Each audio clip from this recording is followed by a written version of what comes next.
बहुत परेशानी आ गई है। एक बेलपत्र लीजिए, उसके बीच वाली पत्ती पर थोड़ा सा लाल चंदन लगा लीजिए। लाल चंदन नहीं हो तो रोली कंकु लगा लीजिए। अपनी हथेली पर रखकर, अंगुष्ठ को रखकर, जिस दिन तुमने कह दिया कि बाबा ये पूरा घर तेरा है, परिवार तेरा है, कुटुंब तेरा है और ये शरीर भी तेरा है, अब मेरे बस का कुछ भी नहीं रहा, सब तुझे संभालना है, कहकर अपना मुख उत्तर की ओर रखकर जब हम शिवजी पर बेलपत्र समर्पित कर देते हैं, शिवजी उसी दिन से उस घर को अपना समझने लगते हैं और आपके दुखों को मिटाना प्रारंभ कर देते हैं। शिवजी उसी दिन से अपने हमारे जीवन के कष्टों को, परेशानियों को, तकलीफों को मिटाना प्रारंभ कर देते हैं उसी दिन से। अभी तक हमने उस घर को अपना समझा है, अभी तक उस घर को हमने अपना माना, अभी तक उस घर को हम अपना मानकर चल रहा है। अब उस शिव का, शंकर का, ओगड़दानी का एक सुंदर प्रसंग है, बड़ा सुंदर।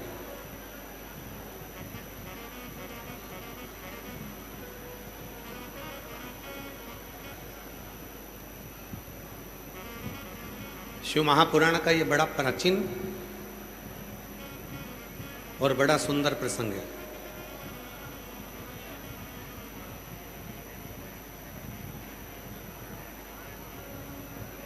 बलिया वालों के भाग्य हैं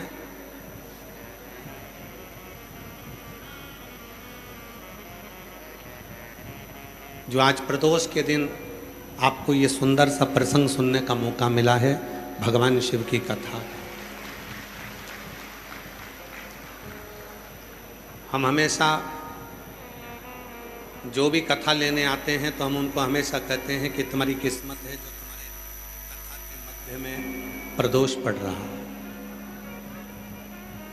कोई आता है तो उससे कहते हैं कि तुम बड़े किस्मत वाले हो जो तुम्हारी कथा के मध्य में शिवरात्रि पड़ रही है।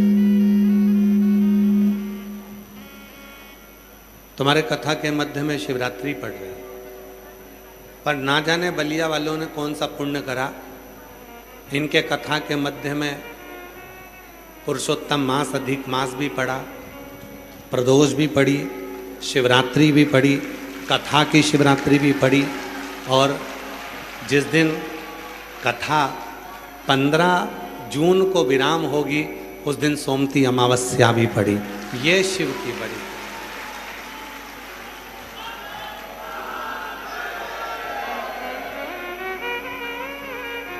अब सही कहे ना तो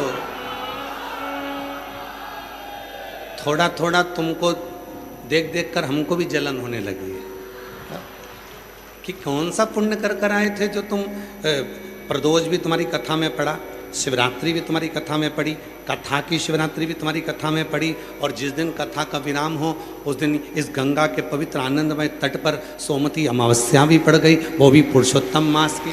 तो ये पुण्य बड़े प्रबल है, बड़े।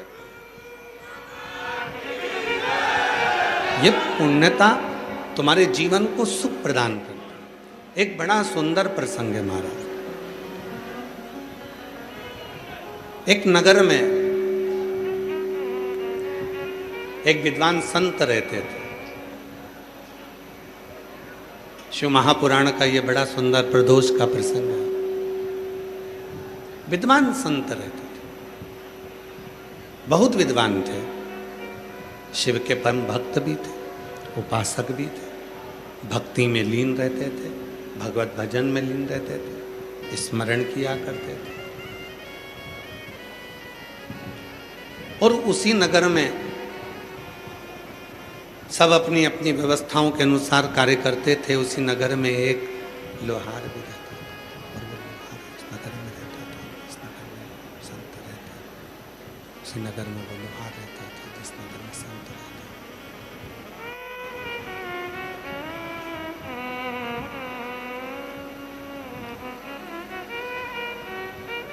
जिस नगर में संत रहते थे उसी नगर में एक लोहार भी रहता था। लोहार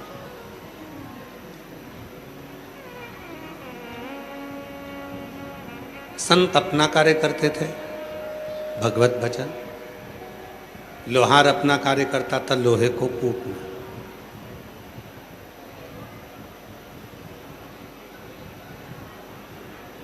उसके पास में इतना धन, इतना वैभव नहीं था,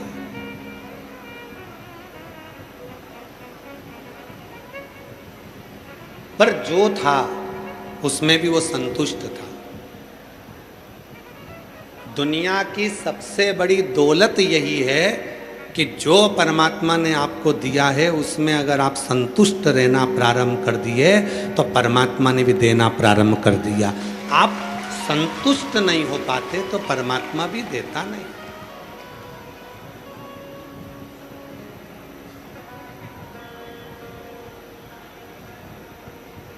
भंडारे में भोजन करने जाओ, भोजन देने वाला भोजन देगा, पूछने वाले आपसे पूछेंगे माइक लगा लगा कर, भोजन कैसा बना।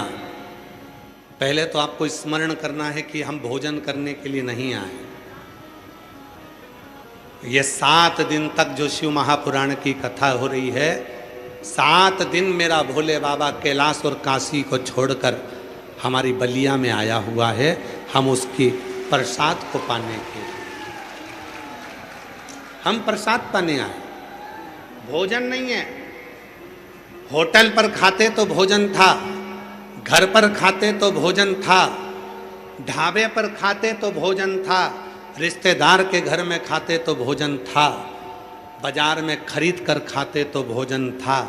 पर तुमने दोनों हाथ आगे कर कर जो पत्तल में थाली में लिया, जो तुमने कहा प्रसाद दे दीजिए, वो प्रसाद लिया। और वो प्रसाद और भोजन में अंतर है। प्रसाद और भोजन, भोजन शरीर में एनर्जी देगा, ऊर्जा देगा, और प्रसाद हमारे शरीर में जितने भी अवगुण हैं, हमारे शरीर में जितने भी रोग हैं, हमारे शरीर में जितने भी दुख हैं, वो धीरे धीरे निकाल देगा। भोजन में और प्रसाद में अंतर है। भोजन और प्रसाद में, दोनों में अंतर, दोनों।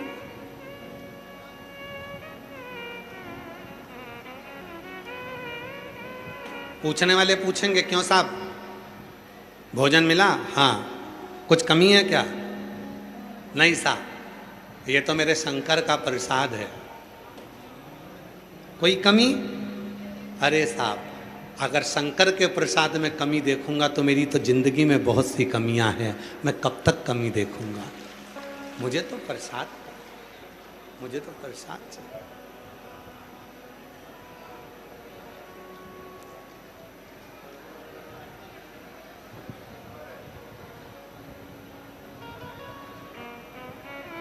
कुछ नहीं चाहिए, केवल प्रसाद, केवल प्रसाद।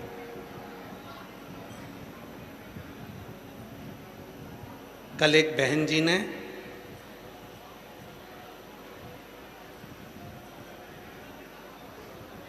सत्तू भेजा, सत्तू।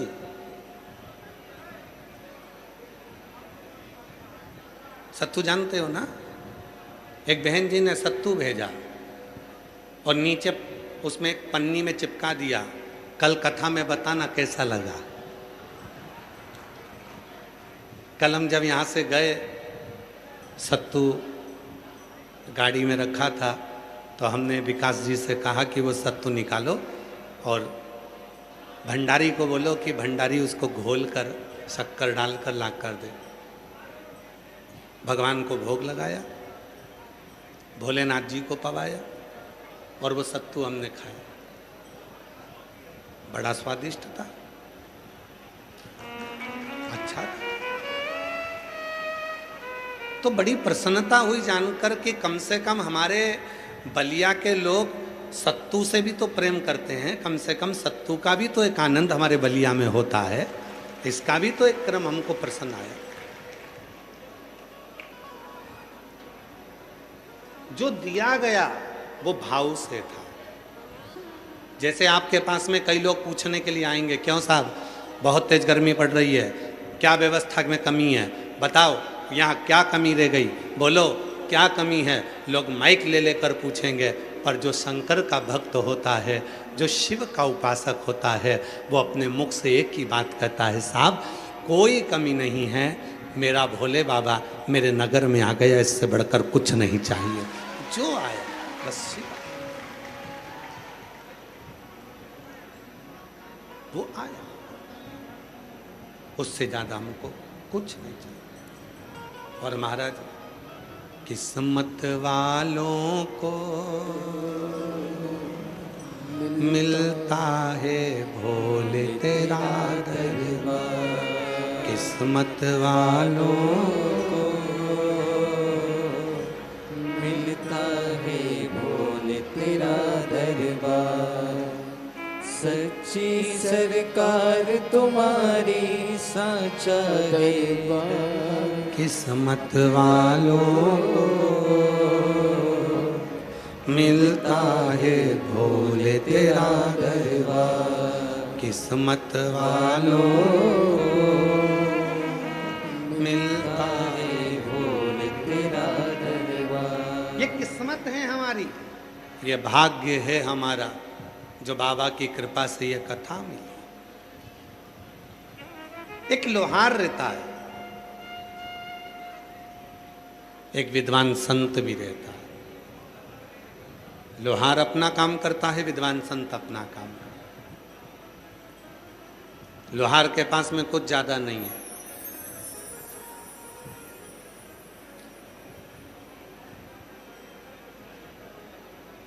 एक दिन संत भ्रमण करते करते संत को किसी ने कहा, पूरा नगर शिव के मंदिर में जाता है, शिवालय में जाता है, केवल नहीं जाता तो वो लोहार नहीं जाता। लोहार नहीं जाता? नहीं। पहुंच गए, संत लोहार के पास में गए, भैया तो क्या शिव के मंदिर नहीं जाता? जाता हूं कभी कभी। क्या तू शिव जी पे एक लोटा जल नहीं चढ़ाता? चढ़ाता हूं कभी कभी। रोज क्यों नहीं जाता? कहा, मैं लोहार हूं, कोई व्यापारी आता है, कोई ग्राहक आता है, काम बताता है, मैं लोहा कूट कर उसका औजार बनाकर उसको दे देता हूँ, तो मेरे पास में समय नहीं मिल पाता।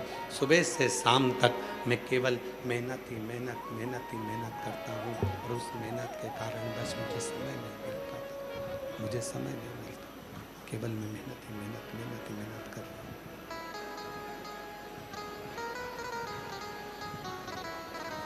मैं केवल मेहनत ही मेहनत कर रहा हूँ। जाता हूँ, ऐसा नहीं कि मैं नहीं जाता। मैं कभी कभी भगवान शंकर के मंदिर में जाता हूँ, मैं कभी कभी भगवान शिव के मंदिर जाता हूँ, मैं कभी कभी भगवान के शिवालय पहुँच जाता हूँ। संत ने समझाया, संत ने कहा, संत बोल, भाई ज्यादा समय नहीं, 2 क्षण के लिए शिव के मंदिर जाया करो। बहुत सावधानी से सुनना, आज प्रदोष के दिन भगवान शिव की ये प्रदोष की कथा है। बड़ा भाव, कुछ देर के लिए मैं शिव के मंदिर जाता हूं। संत ने कहा रोज जाया करो। ठीक है, रोज जाऊंगा। अब वो जब रोज मंदिर जाने लगा, शिव जी के मंदिर में जाकर रोज जल चढ़ाने लगा, थोड़ा समय शिव जी के मंदिर में रमने लगा, लगने लगा, और वो समय लगते उसका काम थोड़ा अस्त व्यस्त होने लगा। पत्नी भी नाराज होने लगी, बच्चे भी नाराज होने लगे। क्या पिताजी, तुम दिन भर मंदिर में बैठे रहते हो, काम नहीं करते हो, ग्राहक आकर चले जाते हैं। पत्नी कहती है लोग आते हैं चले जाते हैं, तुम कर्म नहीं करते, तुम कार्य नहीं करते, क्या पति को पत्नी बोल रही है, बच्चे बोल रहे हैं।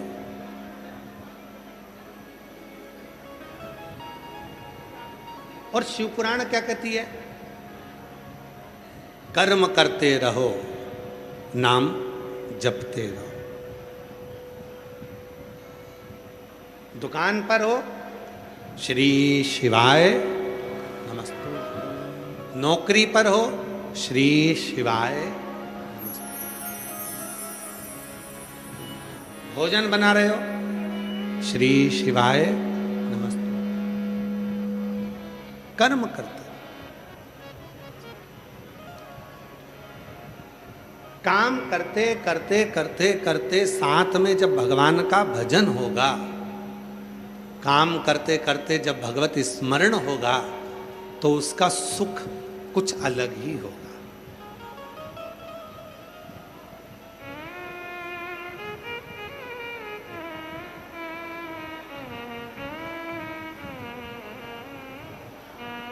पक्षी को देखा है आप लोगों ने?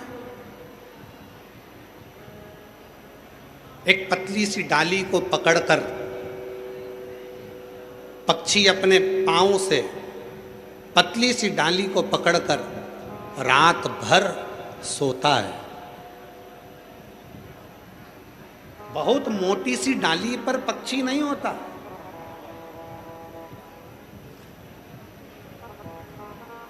एक पतली सी डाली को पक्षी पकड़ लेता है और रात भर सोता है। रात भर विचार करिएगा, पतली सी डाली पर बैठे हुए पक्षी को, सोते हुए पक्षी को वो शिव गिरने नहीं देता, तो तुमको क्या संसार सागर में गिरने देगा क्या?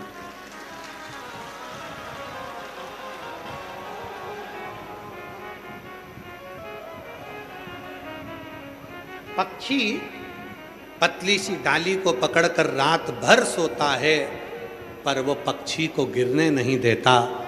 उसी तरह शिव पुराण की कथा कहती है, ये पतली सी डाली है विश्वास की, और जिसने शिव पर विश्वास कर लिया, जैसे पतली सी डाली से पक्षी को गिरने नहीं देता, उसी तरह जिसने शिव पर भरोसा कर लिया, उसको मेरा महाकाल कभी गिरने नहीं देता, उसको नीचे नहीं,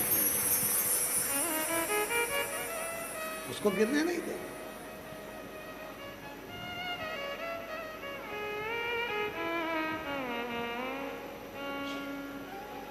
शंभु शरणे पड़ी मांगू घड़ी रे घड़ी, दुख काटो दया करी दर्शन आपो। ओ शंभु शरणे पड़ी मांगू घड़ी रे घड़ी, दुख काटो दया करी दर्शन आपो। पतली सी डाली है हमारा विश्वास, और विश्वास बहुत बहुत पतला सा होता है, बहुत पतली डाली की तरह होता है। टूट गया सब गया, टूटा सब गया।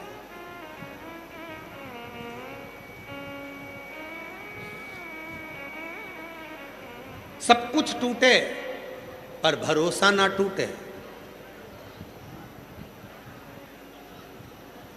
दुख आ गया, परेशानी आ गई, कोई बात नहीं। एक पत्र अच्छा है, देखिए।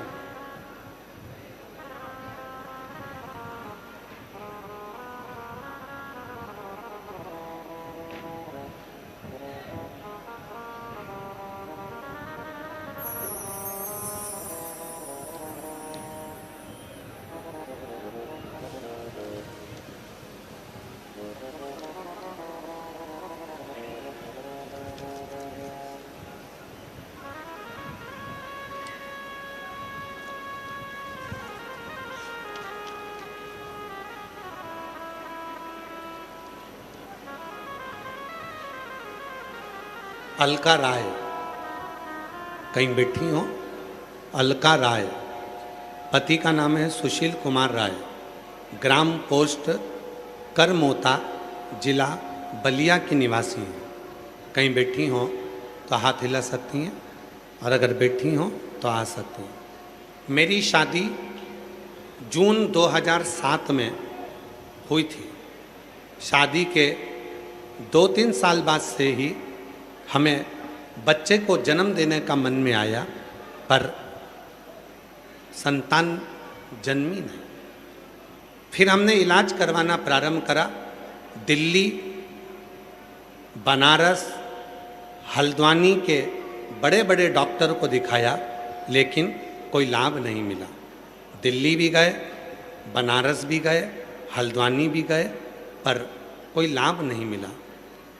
उत्तराखंड में मैंने IVF भी करवाया, पर वो भी सफल नहीं हुआ। टेस्ट भी करवाया, वो भी सफल नहीं हुआ। ऐसे करते करते करते करते 17 साल निकल गए, पर 17 साल तक मुझे औलाद नहीं। आखिरी में लोग मुझे बांझ कहने लगे। कई लोग तो मुख भी नहीं देखते, कोई शुभ कार्य में भी मुझे आमंत्रित नहीं करता। बड़े दुखी हो गए। तब करें तो करें क्या। 17 साल के बाद 2022 में पहली बार आपकी कथा के बारे में मेरी पड़ोसन ने बताया, और मैंने टीवी पर कथा सुनना प्रारंभ करी। आपने पार्थिव लिंग का पूजन कराया। सावन के महीने में हमने पार्थिव शिवलिंग का पूजन करा ऑनलाइन आपके साथ बैठकर। उसकी एक बेलपत्र हमने उठाकर रख ली। और आप लोगों से भी निवेदन है, कल 13 जून है, कल शिवरात्रि है, महीने की मासिक शिवरात्रि और अधिक मास की शिवरात्रि। शाम को 7 बजे पार्थिव शिवलिंग का अभिषेक करेंगे। जो घर पर हैं वो घर पर, जो दुकान पर हैं दुकान पर, जो अर्पित कर भाव से। शाम को 7 बजे प्रयास करेंगे कि हमेशा पार्थिव शिवलिंग तो हम घर पर बैठकर पूजन करते हैं यजमान के, पर इस बार हम धर्मेंद्र जी से बात करके प्रयास करेंगे कि कल का पार्थिव पूजन यहीं पर पंडाल में ही हो। तो पंडाल से ही लाइव प्रसारण चलेगा शाम को 7 बजे पार्थिव पूजन का। और जो लोग सीहोर कुबेरेश्वर धाम पर दर्शन करने वाले हैं, उनके लिए कुबेरेश्वर धाम पर भी एलईडियाँ चल जाएंगी। वो लोग एलईडियों पर कुबेरेश्वर धाम के पंडाल में प्रांगण में सब दूर एलईडियाँ लगी रहेंगी, वहाँ पर भी आप लोग पूजन कर सकते हैं और अपने अपने घरों पर करें। मान लो आस्था चैनल पर लाइट चली जाए, जो लोग ऑनलाइन पूजन करेंगे अपने अपने घर पर, तो पंडित प्रदीप मिश्रा के यूट्यूब चैनल को आप लिंक को 5 बजे भेज दी जाएगी, उसको आप रखें। और अगर लाइट जाए तो उसको चालू कर लें और लाइव प्रसारण आस्था चैनल का भी यूट्यूब चलेगा, पंडित प्रदीप मिश्रा का भी चलेगा और आस्था चैनल भी चलेगा। सब पे ऑनलाइन पूजन शाम को 7 से 8 चलेगा। तो हम अभी धर्मेंद्र जी से बात कर धर्मेंद्र जी आए हैं, कहाँ हैं धर्मेंद्र जी? यहीं पर अपन पार्थिव पूजन इसी मंच पर कर लेंगे और बाकी के सब लोग नीचे कर लेंगे। जिनको घर पर करना है वो घर पे कर लेंगे, जिसका जहाँ मन होगा वो वहाँ करेंगे पार्थिव पूजन। जोरदार ताली बजाएं। एक बार धर्मेंद्र सिंह जी के लिए भी जोरदार ताली बजाएं, उनके लिए भी साथ।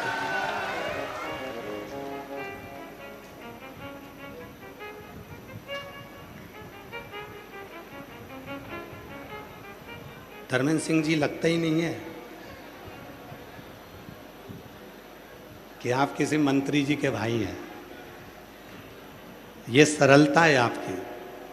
सबको ऊपर बिठाकर आप जमीन पर बैठे हैं, उसके लिए आपको साधुता देते हैं। एक बार जोरदार ताली बजाएं। साधु, उसके लिए साधुता है आपको। ये शिव की कृपा है, उदारता है, साधुता आपको। ऐसा ही सरल स्वभाव शिव की कृपा से मिलता है। एक बार जोरदार ताली बजाएं श्री धर्मेंद्र सिंह जी के लिए भी साधु। तो पत्र में बहन लिख रही है, अलका राय, पति का नाम है सुशील कुमार राय, ग्राम पोस्ट करमोता, जिला बलिया के निवासी हैं। 17 साल तक मेरे यहाँ औलाद नहीं हुई, तब किसी बहन के कहने पर मैंने टीवी पर कथा सुनी। पार्थिव शिवलिंग का पूजन सावन के महीने में करा, उसकी एक बेलपत्र उठाकर रख ली। जितने बेटा बेटी कल पार्थिव का पूजन करें अपने घरों पर या कहीं पर भी बैठकर, उनसे निवेदन है, जो आपको 11 चावल के दाने चढ़ाने का बोला है, बेलपत्र चढ़ाने का बोला है, जब अपन चढ़ाएंगे आरती होने के बाद अपनी कामना कर कर उसमें से एक चावल का दाना और एक बेलपत्र उठाकर रख लेंगे। जब सावन के महीने की पार्थिव पूजन होगी, मुझे विश्वास है कि जब तक आपका कार्य सफल हो जाए। शिव कृपा, शिव कृपा। तो कहा कि हमने पार्थिव पूजन करी, फिर हमने शिव जी की कथा के सुनकर एक लोटा जल चढ़ाना प्रारंभ करा, सफेद आंकड़े की जड़ का प्रयोग करा और बाबा की ऐसी कृपा हुई गुरुदेव, 17 वर्ष के बाद मुझे जून के महीने में 2023 में संतान की प्राप्ति हो गई। मैं बाबा को प्रणाम करने के लिए, बाबा को नमन करने। और ऐसा ही एक पत्र और है, बड़ा सुंदर है, देखिए। सोनी देवी, पति का नाम पुष्कल सोनी, बड़का गांव, जिला भोजपुर, बिहार की रहने वाली हूँ। कहीं बैठी हों तो हाथ हिला सकती हैं, और अगर आई हों तो बेलपत्र लेने के लिए आ सकती हैं। सोनी देवी, पति का नाम पुष्कल सोनी, बड़का गांव, जिला भोजपुर, बिहार की रहने वाली। गुरुदेव, मेरी शादी को 12 वर्ष हो चुके थे, फिर भी मेरी कोई संतान नहीं थी। मैंने डॉक्टरों को कई बार दिखाया, पर उससे भी कोई फायदा ना हुआ। अंत में मैं निराश होकर घर बैठ गई। फिर मेरी माँ ने बताया कि तुम टीवी पर पंडित प्रदीप जी मिश्रा की कथा सुनो। फिर मैंने आपकी कथा सुनना प्रारंभ किया। आपकी बताई हुई एक लोटा जल मैं महादेव को चढ़ाने लगी। फिर मैंने गुरुजी आपकी कथा वाराणसी में पंडाल में बैठकर सुनी। उसी पंडाल की मिट्टी को मैं लेकर आ गई, अपने गर्भ पर लगाना प्रारंभ कर दिया और पशुपति व्रत करना प्रारंभ करा।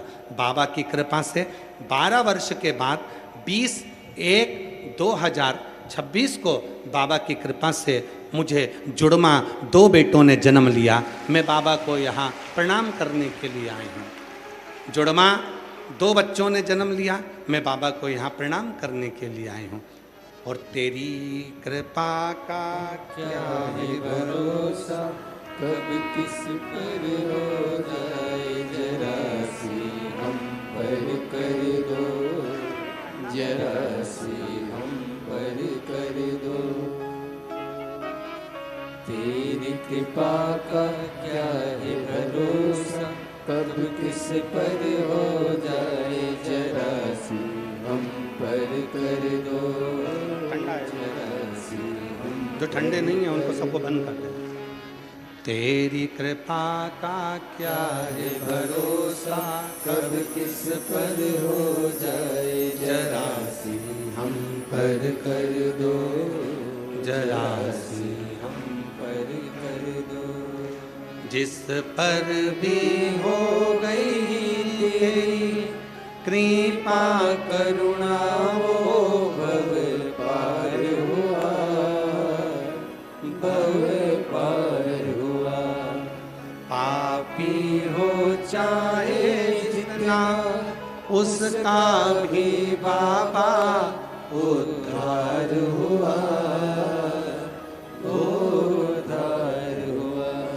गिद्ध अजामिल गणिका जैसे तेरे मन को भाए, जरा सी हम पर कर दो, जरा सी हम पर कर दो।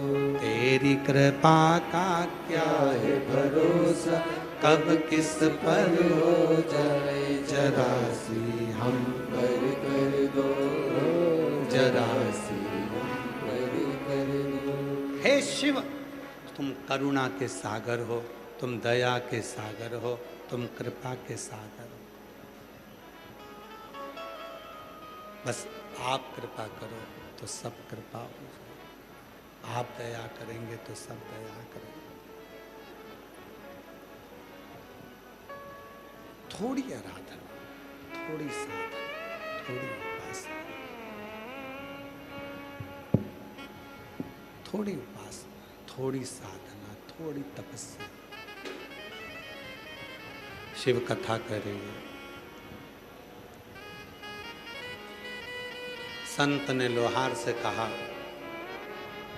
प्रतिदिन शिवालय जाया करो। लोहार रोज जाने लगा, पर थोड़ा समय लगने लगा।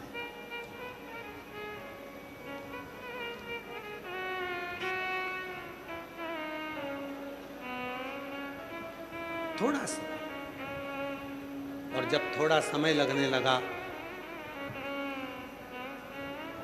थोड़ा समय जब लगने लगा, तब पत्नी ने भी कहा कि मंदिर में जाकर बैठ जाते।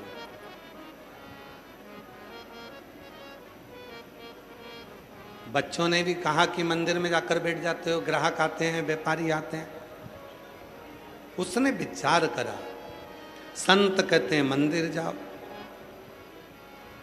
करूं तो करूं क्या। उसने बीच का रास्ता निकाला।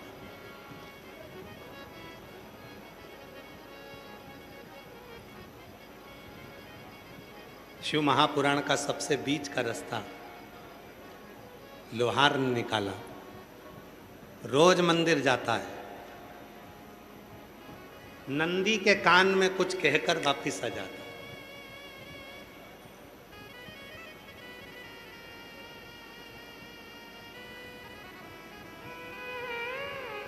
दो चीजें हैं, आज कथा में आई है तो आप लोगों के स्मरण में आ जाए।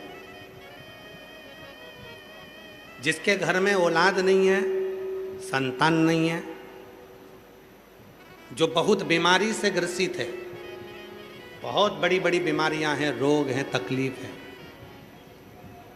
ये दो व्यक्ति जिसके औलाद नहीं है, कोई बीमारी से ग्रसित है, कोई बहुत बड़ी उलझनों में फंसा हुआ है, ये तीसरा। ऐसे व्यक्ति को जब शिव के मंदिर में जल चढ़ाने जाते हैं तो नंदी के सीधे कान में जल चढ़ाने से पहले अपने मन की बात नमः शिवाय, ओम नमः शिवाय, श्री शिवाय नमस्तुभ्यम कहकर अपने मन की बात नंदी के कान में कहकर फिर शिव जी को जल चढ़ाना चाहिए।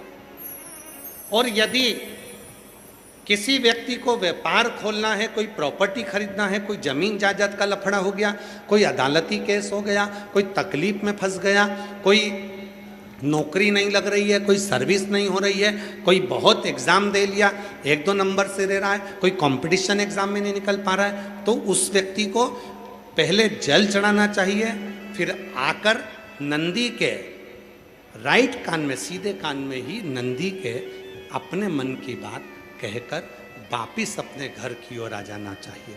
दोनों में अंतर है, दोनों में।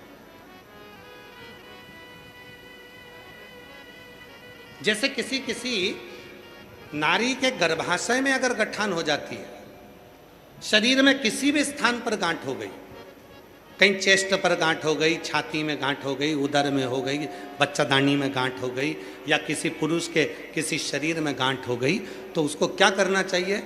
शिव जी के मंदिर में जब वो जाए, शंकर भगवान के मंदिर में जब नंदी के उल्टे कान में, नंदी के लेफ्ट कान में अपने मन की बात कहकर नमः शिवाय, ओम नमः शिवाय, श्री शिवाय नमस्तुभ्यम बोलकर एक दुर्वा शिव जी को चढ़ाकर जल समर्पित कर देना चाहिए। पहले बोलना है, फिर दुर्वा चढ़ाना है, फिर जल चढ़ाना है।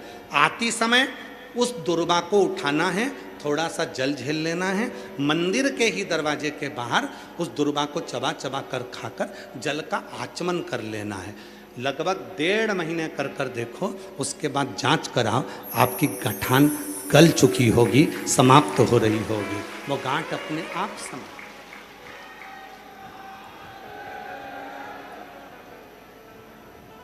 कई लोग कहते हैं गुरुजी नंदी और शिव में नंदी उधर बैठा है, शिव जी का शिवलिंग इधर है, दोनों में ये समता का भाव क्या? महाराज, शिव जी के स्थापना के समय पर नंदी की स्थापना के समय पर नंदी और शिव जी के बीच में एक सूत्र बनता है जिसको सोम सूत्र कहते हैं।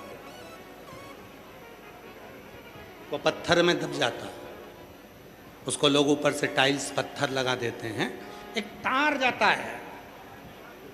वो सूत्र नंदी के जो एक चरण है, आप लोग दर्शन करें ना नंदी का, अरे बोलो तो जम के, नंदी का एक चरण जो ऊपर उठा हुआ होता है, बाकी के चरण नंदी के सब नीचे की ओर जाते हैं, पर नंदी का जो एक चरण ऊपर की ओर उठा होता है, सोम सूत्र वहीं से शिवलिंग के पास तक जाता है। जब स्थापना होती है तब अब वो सोम सूत्र जो गया है, जो ये सूत्र गया है नंदी के पांव के पास में से, जब हम नंदी को अपने मन का भाव कहते हैं तो नंदी का वो सोम सूत्र के माध्यम से वो शब्द शंकर के मूल केंद्र बिंदु पर चले जाता है और शिव जी हमारे दुख को मिटाना प्रारंभ कर देते हैं, हमारी तकलीफों को मिटाना प्रारंभ कर देते हैं। अरे बाबा, ये कोई नहीं चल रहा है, सब बंद कर दे।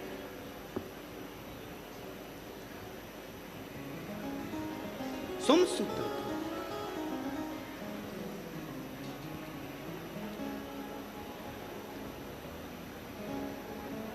एक चरण नंदी का ऊपर उठा होता है, ऊपर उठा होता है। कितना सुंदर का है। कोई व्यक्ति व्यसन में डूबने लगा, अपना लड़का, अपना बेटा, जिसको आप मदिरा के नशे में देखना नहीं चाहते, अपना बेटा, अपना बच्चा जिसको आप व्यसन में नहीं देखना चाहते, और सूचना मिल रही है कि वो व्यसन कर रहा है, नशा कर रहा है, के परेशान हो गए, नशा मुक्ति केंद्र में छोड़कर आ गए, वो नशा छोड़ने को ही तैयार नहीं है। तब नंदी का जो पैर उठा हुआ होता है, उसी पैर के पास में एक छोटी सी कटोरी में जल रखा जाता है, छोटी सी कटोरी में जल, उसमें एक बेलपत्र डाल दिया जाता है। महाराज, जब आप शिव जी के मंदिर में जाओ, नंदी के उस चरण के पास में कटोरी में जल रखेंगे बेलपत्र डालकर, और अपना जो एक लोटा जल लेकर आए हो वो शिव जी को चढ़ाओगे, प्रार्थना करोगे। जल चढ़ाने के बाद आप जब वापिस आओगे, उसी कटोरी को जो बेलपत्र रखा हुआ जल है उसको लेकर आई है, और जो व्यसन में डूबा हुआ व्यक्ति है, जो बच्चा नवयुवक नशा नहीं छोड़ रहा है, उसको धीरे धीरे रोज प्रतिदिन वो जल थोड़ा थोड़ा रोज का देना प्रारंभ करिए। धीरे धीरे उसको व्यसन से नफरत होने लगेगी और वो छोड़ना प्रारंभ कर देगा। व्यसन का कितना भी ग्रसित होगा, वो धीरे धीरे धीरे धीरे उसको छोड़ देगा। नशे, ये नंदी का एक चरण जो ऊपर होता है, धर्म का चरण, ये कोई साधारण चरण नहीं है नंदी का। ये नंदी का कोई साधारण चरण नहीं है।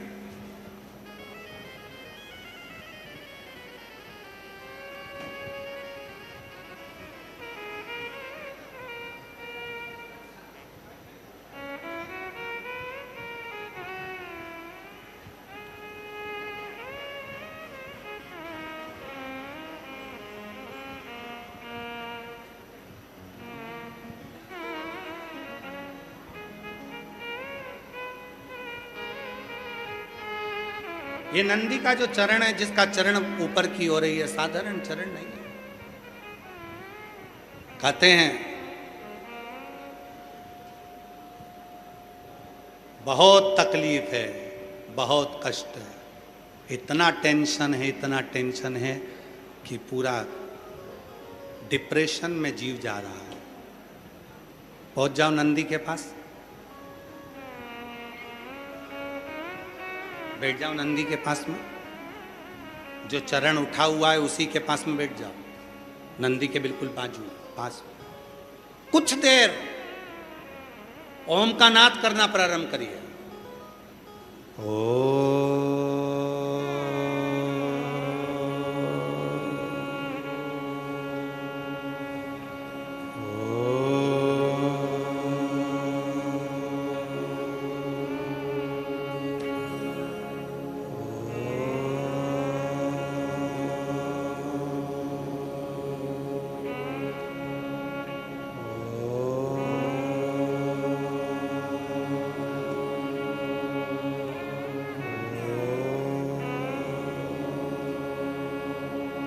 जब हम नंदी के चरण के पास में बैठकर ओम का नाद करते हैं, अभी अभी आप 2 क्षण के लिए, अगर आपके आमने सामने से कोई नहीं जा रहा हो तो आप बड़े प्रेम से, बहुत भाव के साथ अपना सीधा चरण थोड़ा सा खड़ा करिए। जितने जमीन पर बैठे हैं वो 2 क्षण के लिए बस कर देखिए। 2 क्षण के लिए सीधा चरण आगे करो और 5 बार ओम का नाद कर देखिए।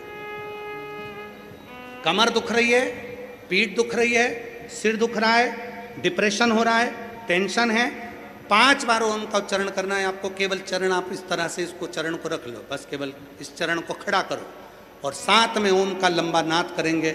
सब साथ में बोलेंगे, सबके मुख से शब्द निकलना चाहिए और अच्छा लंबा स्वर निकलना चाहिए, अच्छी आवाज निकलना चाहिए, एकदम गुप्त चुप रहकर नहीं, लंबा स्वर।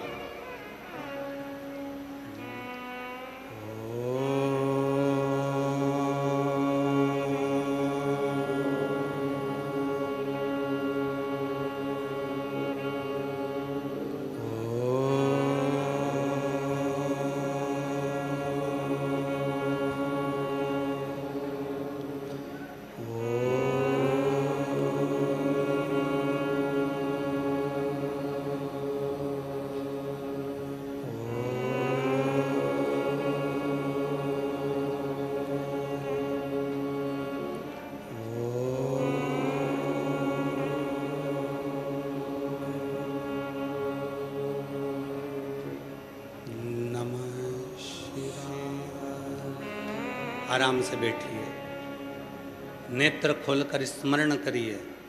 आपके जीवन का जो सुख होगा, आपको ऐसा महसूस होगा कि मैं एकदम हल्की हो गई, मेरे भीतर से कुछ निकल गया, जो मेरे भीतर का कुछ दर्द था, तकलीफ थी, वो समाप्त हो गई। नंदी का चरण, नंदी का चरण, सीधा चरण। कितनी भी टेंशन है, आप जाओ बैठो, कुछ क्षण उस नंदी के पास। और अगर तुमको लगे कि मेरे घर में अशांति फैलती जा रही है, टेंशन ही टेंशन हो रहा है, जहां नंदी का सीधा चरण, जो ऊपर है नंदी का चरण, उसके चरण की रज थोड़ी सी लेकर आइए, अपने घर के दरवाजे पर उसका हाथ फेरना प्रारंभ करो। धीरे धीरे धीरे धीरे शांति महसूस। नंदी और शिवलिंग के बीच में एक सोमसूत्र होता है, वो सूत्र बंधे होने से नंदी से करी गई प्रार्थना शिव क्षण भर में सुन लेते हैं और हमारे दुखों को समाप्त करना